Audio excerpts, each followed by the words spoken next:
चलिए आगे हम देखते हैं क्लासिफिकेशन के बारे में कि कार्बोहाइड्रेट को अपन किस तरीके से क्लासीफाई कर सकते हैं। देखिए, जब भी अपन क्लासिफिकेशन ऑफ कार्बोहाइड्रेट की बात करते हैं तो उसका क्लासिफिकेशन काफ़ी ब्रॉड हो जाता है। किस तरीके से देखिए, मोनोसेकेराइड हो जाते हैं, डाइसेकेराइड हो जाते हैं, ओलिगोसेकेराइड हो जाते हैं, पॉलीसेकेराइड हो जाते हैं। सबसे पहले हम बात करते हैं मोनोसेकेराइड की। मोनो का मतलब होता है एक, ठीक है, और सेकेराइड का मतलब होता है शुगर।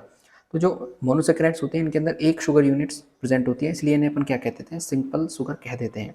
लेकिन जैसा कि मैंने आपको पहले बताया कि ये एल्डिहाइड और कीटोन्स के जो डेरिवेटिव्स होते हैं, ठीक है, तो इनके अंदर दो ग्रुप्स पाए जाते हैं, या तो एल्डिहाइड पाया जाएगा या कीटोन्स पाया जाएगा। तो सिंपल शुगर्स होती हैं यानी जो मोनोसेकेराइड्स होते हैं उनको दो बेसिस पे, यदि एल्डिहाइड किसी के अंदर पाया जा रहा है तो उसे अपन एल्डोज शुगर कहेंगे, यदि कीटोन किसी के अंदर पाया जा रहा है तो उसे अपन कीटोसिस या फिर कीटोज शुगर कहते हैं। तो एल्डिहाइड के अंदर कौन कौन से आते हैं, ग्लिसरल एल्डिहाइड, इरिथ्रोज, राइबोज, ग्लूकोज और ग्लूकोहेप्टोज, ये आपके एल्डोज आ जाते हैं, यानी इनके अंदर एल्डिहाइड ग्रुप प्रेजेंट होता है। वहीं यदि अपन कीटोन की बात करते हैं तो डाईहाइड्रोक्सी एसीटोन, इरिथ्रोलोज, रिव्यूलोज, फ्रक्टोज और सैडोहेप्टिलोज, ठीक है, ये आ जाते हैं आपके कीटोज के अंदर। तरीके से सिंपल शुगर यानी मोनोसेकेराइड की हमने बात कर ली। आगे हम बढ़ते हैं डाइसेकेराइड। डाइसेकेराइड में देखिए सबसे पहले आ रहा है डाई, और सेकेराइड्स का मतलब होता है शुगर्स।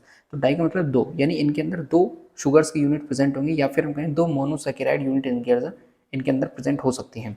इसको भी अपन दो पार्ट्स में डिवाइड कर देते हैं। एक प्रकार की होती है आपकी रेड्यूसिंग शुगर्स और एक होती है नॉन रिड्यूसिंग शुगर्स, ठीक है। तो रिड्यूसिंग शुगर्स के अंदर आते हैं आपके माल्टोज और लैक्टोज, वही नॉन रिड्यूसिंग शुगर्स के अंदर आते हैं आपके सुक्रोज। ये इतना ज़्यादा इंपॉर्टेंट है, आपसे याद रखिएगा कि बहुत अच्छे कंपटीशन के एग्जाम में ये पूछा जाता है, ठीक है, कि सिंपल सा क्वेश्चन आता है कि निम्न में से कौन सा नॉन रिड्यूसिंग शुगर के अंदर है, तो सुक्रोज उसका एकमात्र एग्जाम्पल हो जाता है। बाकी सारे के सारे क्या है, आपके रिड्यूसिंग शुगर के अंदर आते हैं, डाइसेकेराइड के अंदर। आगे हम बात करते हैं ओलिगोसेकेराइड्स की, ठीक है। तो इसमें दो शब्द हमारे सामने आते हैं, एक आ रहा है ओलिगो और दूसरा आता है सेकेराइड। तो सेकेराइड का मतलब तो हमने देख लिया क्या होता है, शुगर होता है। ओलिगो का जो मीन होता है वो होता है फ्यू, ठीक है, यानी कि फ्यू शुगर्स मिलके आपके क्या बनाती हैं, ओलिगोसेकेराइड्स बनाती हैं। अब इस फ्यू का हम कहें एरिया कितना है, तो 3 से लेकर 10 मोनोसेकेराइड यूनिट्स यदि आपस में जुड़ी हुई हैं तो उसे अपन ओलिगोसेकेराइड के अंदर कंसीडर करेंगे। यदि दो जुड़ी हुई हैं तो उसे अपन डाइसेकेराइड कह देते हैं, और सिंपल एक मोनोसेकेराइड प्रेजेंट है तो उसे अपन सिंपल शुगर कह देते हैं, ठीक है। तो 3 से 10 जो यूनिट हैं उनसे मिलकर जो आपके सेकेराइड्स बनते हैं, जैसे अपन ओलोसेकेराइड कह देते हैं, तो उसके अंदर आता है आपका रेफिनोज आ जाता है, स्टेकाइओज आ जाता है और बर्वेस्कोज आ जाता है, ठीक है। ये आपके ओलिगोसेकेराइड के अंदर अपन रख लेते हैं। आगे अपन बढ़ते हैं पॉलीसेकेराइड। पॉली का मतलब होता है मैनी, ठीक है। तो यदि मोनोसेकेराइड्स की बहुत सारे ज़्यादा यूनिट, यानी कि हम कहें मोर देन 10 यूनिट्स यदि आपस में कनेक्टेड हैं तो उसे अपन पॉलीसेकेराइड के अंदर कंसीडर करते हैं, और ये आपके 1000 1 लाख तक ये पहुंच जाती है नंबर्स, ठीक है। अब यदि हम पॉलीसेकेराइड की बात करते हैं तो दो तरीके के पॉलीसेकेराइड हमारे सामने आते हैं, एक आते हैं होमोपॉलीसेकेराइड, एक होते हैं हेटेरोपॉलीसेकेराइड। इसका मतलब क्या होता है कि यदि जो मोनोसेकेराइड्स यूनिट है वो सारी की सारी सेम मोनोसेकेराइड्स हैं, ठीक है, मान के चलिए ग्लूकोज ग्लूकोज ग्लूकोज आपस में मिलकर एक पॉलीसेकेराइड का निर्माण कर रहे हैं, तो इसे अपन क्या कहेंगे, आपका होमोपॉलीसेकेराइड कह देते हैं। इसी तरीके से यदि कहीं पे ग्लूकोज है, कहीं पे फ्रक्टोज है, फिर आपका रिब्यूलोज है, फिर राइबोस है, ये आपस में यानी कि अलग अलग सारी मोनोसेकेराइड यूनिट्स अलग अलग हैं, तो इसे अपन क्या कहेंगे, हेटेरोपॉलीसेकेराइड कह देते हैं। यदि होमोपॉलीसेकेराइड की हम बात करते हैं तो स्टार्च आता है आपका इसके अंदर, डेक्सट्रिन आता है, ग्लाइकोजन आता है, सेल्यूलोज आता है, ठीक है, और इन्यूलिन आता है, डेक्सट्रिन आता है और काइटिन आता है, ठीक है। स्टार्च होता है आपका प्लांट, हम कहें जो प्लांट स्टोर फूड होता है, ठीक है। ग्लाइकोजन होता है आपका एनिमल स्टोर फूड होता है, यानी कि जो कार्बोहाइड्रेट होते हैं वो प्लांट और एनिमल के अंदर अलग अलग रूप में स्टोर हुए रहते हैं। तो प्लांट्स के अंदर ये स्टार्च के रूप में स्टोर रहता है, वहीं एनिमल्स के अंदर ये ग्लाइकोजन के फॉर्म में स्टोर रहता है। यदि हम हेटेरोपॉलीसेकेराइड की बात करते हैं उसके अंदर आता है आपका अगार अगार या फिर एगारोज, दूसरा आता है गम एंड पैक्टिन, अगला आता है हाइल्यूरोनिक एसिड, अगला आता है कॉन्ड्रियोनिन सल्फेट, केराटिन सल्फेट, डर्मेटन सल्फेट और हेपेरिन सल्फेट, ये आपके हेटेरोपॉलीसेकेराइड के अंदर आते हैं। तो इस तरीके से जो आपका क्लासिफिकेशन है वो यहाँ पर कंप्लीट हो जाता है। इससे पहले वाली वीडियो के अंदर भी हमने क्लासिफिकेशन देखा था, लेकिन वो इतना ब्रॉड हमने नहीं देखा था। आज हम चूंकि एक कंप्लीट कार्बोहाइड्रेट के बारे में वीडियो बना रहे हैं तो आपको डिटेल से मैंने समझा दिया कि कार्बोहाइड्रेट को अपन किस तरीके से क्लासीफाई कर सकते हैं, ठीक है। अब अपन एक एक की बात करेंगे। सबसे पहले मोनोसेकेराइड की अपन बात करते हैं। देखिए, मोनोसेकेराइड की जब हम बात करते हैं कि मोनोसेकेराइड होता क्या है, तो हमने देखा मोनोसेकेराइड क्या है, एक सिंपल शुगर है और यह सिंपल कंपाउंड है जिसके अंदर एल्डिहाइड और कीटोन ग्रुप पाए जाते हैं, और इसके अंदर आपके हाइड्रोक्सिल ग्रुप पाए जाते हैं जिनके नंबर्स 2 या 2 से ज़्यादा भी हो सकता है। OH ग्रुप्स पाया जाएगा, साथ ही साथ एल्डिहाइड ग्रुप पाया जाएगा या फिर कीटोन ग्रुप, दोनों में से कोई एक पाया जाएगा, ठीक है। ये सिंपलेस्ट शुगर होते हैं, इनका आगे कोई भी हाइड्रोलाइट नहीं होते हैं आगे, मतलब बिल्कुल सिंपल होते हैं, इनका कोई भी आगे ब्रेकडाउन नहीं होता है, ठीक है। आगे हम बात करते हैं monosaccharide contain a single carbon chain in are classified on the basis of number of carbon atoms they possess and as aldose और ketone depending upon their groups. यानी कि जो मोनोसेक्राइड्स होते हैं ये एक सिंगल कार्बन की चेन होती है, जैसा कि आप इसके अंदर देख पा रहे हैं, ये ग्लूकोज का फॉर्मूला है, ग्लूकोज का स्ट्रक्चर है। इसके अंदर ये सिंपल कार्बन की चेन है, 6 कार्बन कंपाउंड होता है ग्लूकोज, जैसा कि हम जानते हैं। इसके अलावा इसके अंदर या तो एल्डिहाइड ग्रुप होगा या कीटोन ग्रुप होगा। तो यहाँ पर देखिए CHO है, यानी कि एल्डिहाइड ग्रुप यहाँ पर इसके प्रेजेंट है। आगे हम बात करते हैं कि कार्बन के नंबर के आधार पर ही अपन इन्हें क्लासीफाई कर देते हैं। यदि ग्लूकोज है जैसे 6 कार्बन कंपाउंड है, ऐसे ही 8 कार्बन कंपाउंड होगा, 9 कार्बन कंपाउंड होगा, तो इनको अपन क्या कर देते हैं, आगे क्लासीफाई भी कर देते हैं। ठीक है, तो ये मोनोसेक्राइड यहाँ पे आपका क्लियर हो जाता है। आगे अपन बात करते हैं ओलिगोसेकेराइड की। ओलिगोसेकेराइड मैंने आपको बताया, ओलिगो का मतलब होता है फ्यू, सेकेराइड्स का मतलब होता है शुगर्स। तो देखिए oligosaccharide are carbohydrate that contain 2 और मोर देन 2 मोनोसेकेराइड्स यूनिट। ये आपकी 2 हो सकती है या फिर 10 तक इनका नंबर जा सकता है।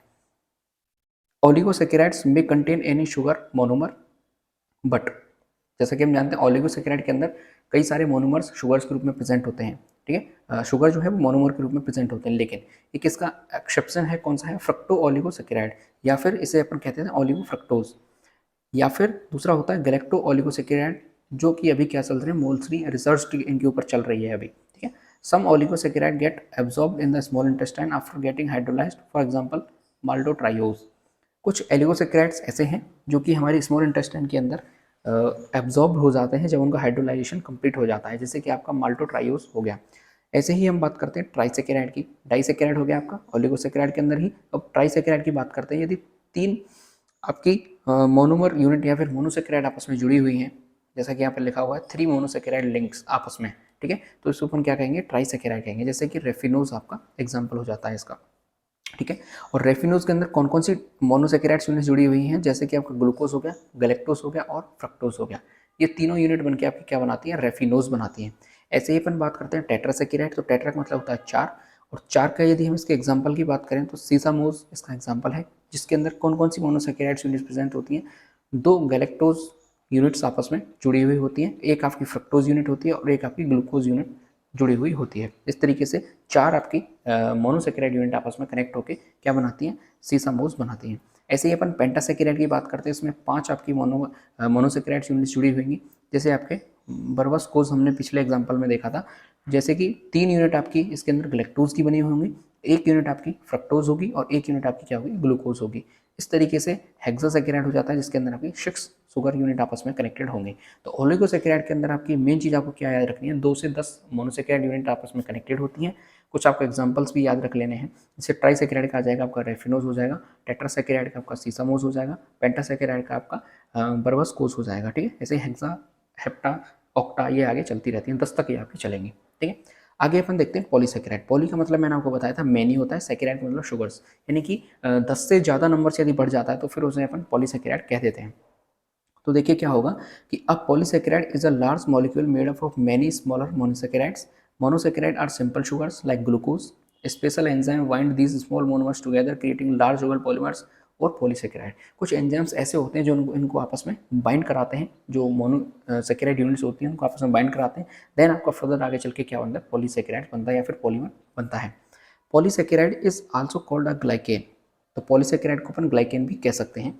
A polysaccharide can be a homopolysaccharide in which all monosaccharide are the same or a heteropolysaccharide in which the monosaccharide vary। मैंने आपको पिछले बताया था अभी आपको, यदि सारी जो मोनोसेकेराइड यूनिट है वो सेम है तो उसे अपन होमोपॉलीसेकेराइड कहेंगे, लेकिन यदि जो मोनोसेकेराइड यूनिट्स हैं वो वेरी करती हैं, आपस में डिफरेंट हैं सारी की सारी, तो उसे अपन हेटेरोपॉलीसेकेराइड कहेंगे।